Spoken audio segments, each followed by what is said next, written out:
마태복음 7장 15절부터 20절까지 같이 합독하겠습니다. 시작. 거짓 선지자들을 삼가라. 양의 옷을 입고 너희에게 나아오나 속에는 노략질하는 일이라. 그의 열매로 그들을 알지니 가시나무에서 포도를 또는 엉겅퀴에서 무화과를 따겠느냐.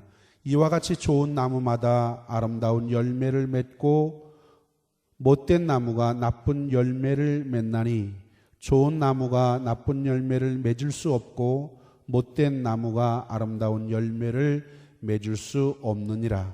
아름다운 열매를 맺지 아니하는 나무마다 찍혀 불에 던지우느니라. 이러므로 그의 열매로 그들을 알리라. 아멘. 몇 년 전에 한국에서 한국교회의 선교를 논의하기 위한 지도자들의 선교 포럼이 열린 적이 있었습니다. 그 포럼에서 토론된 것이 뭐냐면 앞으로 한국교회가 건강한 교회가 되기 위해서 무엇을 극복해야 되느냐. 한국교회가 건강한 교회가 되기 위해서 극복해야 되는 문제, 과제, 그것이 무엇인가에 대한 부분 가지고 토론이 열렸습니다. 그 토론을 통해서 한국교회가 극복해야 할 가장 중요한 문제로 지적된 중 그 하나가 뭐냐면 이것이었어요. 교회 안에 명목상의 교인들이 너무 많다라고 하는 것입니다. 한국교회는 교회 안에 소위 명목상의 교인들이 너무 많은 그것을 바꾸지 않는 한 한국교회의 건강성은 기대할 수가 없다라는 거예요. 교회는 나오지만 구원의 문제가 해결되지 않았거나 교회는 나왔는데도 불구하고 구원에 대한 확신이 없는 교인들이 교회 안에 너무 많다는 지적입니다. 교회는 나와요. 그래서 교회의 분위기에 대해서는 굉장히 익숙합니다. 예배를 드리는 예배 형식이나 예배 의식이나 또는 어떤 프로그램이나 행사에 참여하는 것들은 그런 대로 잘 참여하고는 있어요. 그런데 주일을 지나서 월요일이 되면 어김없이 생활 현장으로 나아가서 사는 그 모습이 전혀 신앙과는 상관이 없는 그런 지극히 세속적인 모습으로 살아간다라고 하는 것에 대한 지적이었어요.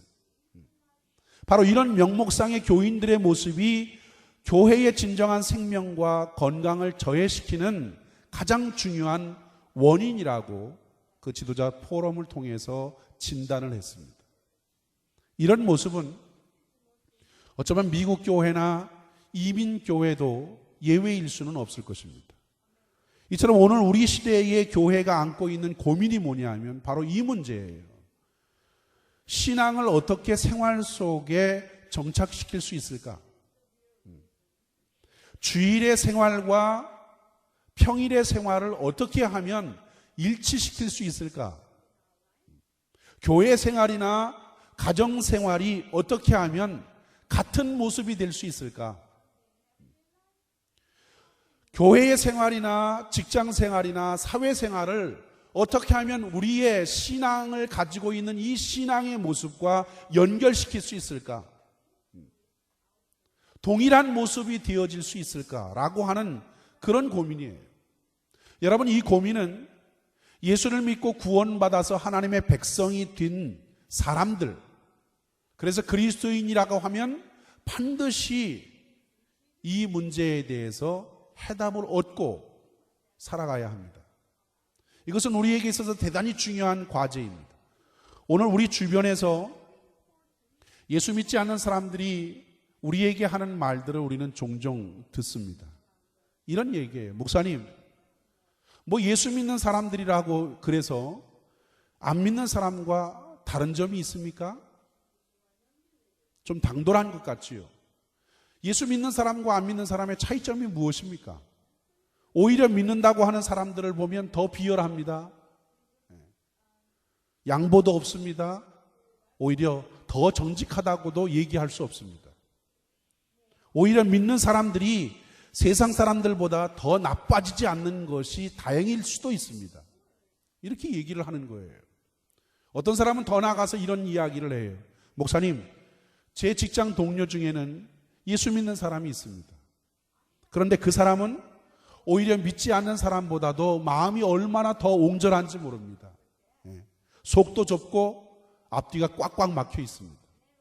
그래도 우리들은 서로가 마음에 응어리진 그것 때문에 서로가 말을 안 하더라도 술자리 한번 하면 모든 것이 다 풀어지는데 믿는 사람은 그렇지가 않습니다. 말만 번지르게 하지 겉과 속이 다릅니다. 생활이 이중적이라고 얘기할 수 있습니다. 그러니 우리 보고 예수 믿으라고 하지 말고 먼저 그 사람들을 새롭게 변화시켜서 바르게 살게 하십시오. 여러분, 이런 이야기를 들을 때에 얼마나 우리의 마음에 당황스럽습니까? 예수 믿는 우리들에게 있어서 이것은 매우 심각한 문제가 아닐 수가 없어요. 왜 믿지 않는 사람들이 믿는 사람들에 대해서 그런 판단을 할까요? 왜 그런 이야기들을 하고 있을까요? 그것은 교회를 볼 때 세상과 별로 구분할 만한 기준이 또 차이점이 거의 없다는 거예요. 교회와 세상의 모습을 볼 때 별로 차이점이 없다는 거예요. 믿는 사람이나 믿지 않는 사람들의 모습을 볼 때 그것을 구분 지을 수 있는 기준이 별 차이가 나지 않는다는 것입니다. 심각한 현상이 아닐 수가 없지요. 물론 믿지 않는 사람들이 이야기하는 말, 그것이 다 옳다고 이야기하지 않을 수 있어요. 그것에 대해서 우리가 또 반박할 수 있는 말이 없는 것도 아니에요. 그렇지만 예수 믿는 사람으로서의 그 말들을 들을 때 참으로 그것은 부끄러운 일이 아닐 수가 없는 것입니다. 이런 모습을 볼 때 오늘 우리의 신앙의 생활화가 얼마나 절실한지를 실감하게 됩니다. 오늘 우리가 가진 신앙의 모습이 주일날의 삶과 평일의 모습이 다름이 없고 교회 생활이나 가정 생활이나 사회 생활이 별반 차이가 나지 않는 그런 모습이라면 얼마나 좋겠어요. 또 우리의 문화나 우리의 태도나 우리가 생각하는 사고방식이나 또 우리가 사용하는 말들이 정말 믿음을 가진 사람으로서 신앙을 가진 사람으로서 그리스도인의 아름다운 모습으로 이야기하는 행동, 그러면 얼마나 좋겠어요. 오늘 우리가 가지고 있는 그 신앙이 우리가 생활하는 생활 현장에서 신앙과 일치된다면 신앙생활이나 생활이나 별 차이가 없는 그런 모습이라고 한다면 구태여 믿지 않는 사람들에게 예수 믿으라고 말하지 않아도 우리의 가슴에 커다란 십자가를 목에 걸지 않아도 우리는 우리가 사는 그 모습을 가지고도 그 사람들에게 전도가 되지는 않을까, 그런 생각을 하는 것입니다.